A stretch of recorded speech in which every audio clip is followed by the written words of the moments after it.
আসসালামু আলাইকুম। সবাই কেমন আছেন? আশা করি যে যেখান থেকে আমার এই ভিডিওটা দেখছেন সবাই ভালো আছেন। আমিও ভালো আছি আলহামদুলিল্লাহ আপনাদের দোয়ায়। আজকে রান্না করতেছি বোয়াল মাছ দিয়ে সিম, ফুলকপি, টমেটো দিয়ে রান্না করতেছি। এখানে আমি ৫ টুকরা মাছ নিছি। অল্প মানুষ আমরা। আমার মেয়েরা এগুলা খায় না, মাছ খায় না।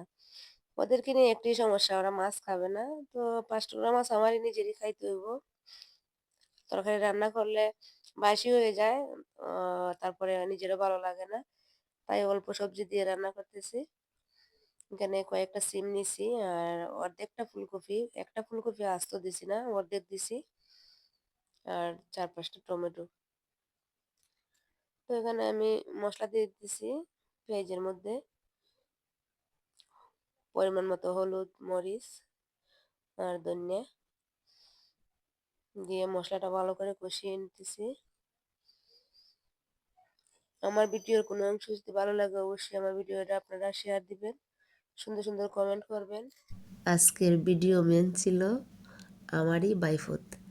দেখেন কি অবস্থা করতেছে, মোবাইলটারে কত দিক দিয়ে যে নাড়াইতেছে, মানে ভিডিও করতেছে আবার কথাও হইতেছে, এইদিক সেদিক নাড়ানাড়ি করতেছে।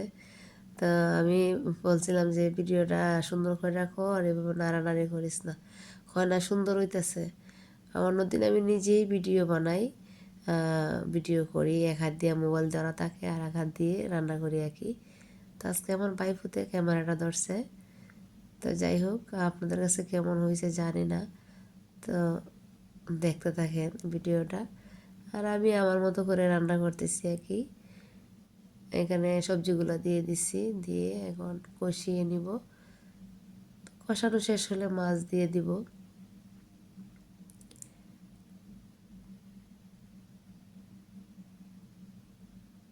আর আমার বাইফুত বলতেছে যে এখন পেঁয়াজ দিছো তারপরে মশলা দিতেছো, তো ভালো হয়েছে, আমি শিখতাছি, বিদেশ গেলে আমি নিজেই রান্না করে খাইতে পারবো।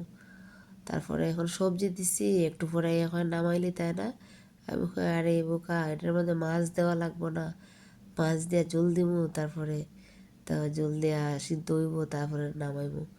হয় আমি ভাবছি যে মানে সবজি দিয়া আর না এটা নামাইলাম, কি বোকামি না। তো যাই হোক, আমি এখানে মাছ দিয়ে দিলাম, দিয়ে লবণ দিয়ে দিলাম স্বাদ মতো, দিয়ে একটু রেখে দিব, রেখে দিয়ে তারপরে জল দিয়ে দিব আর কি। রেখে দিছিলাম, এখন জলটা দিয়ে দিতেছি।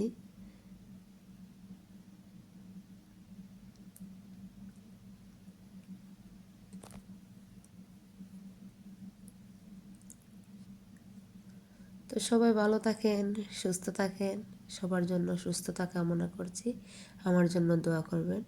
আসসালামু আলাইকুম।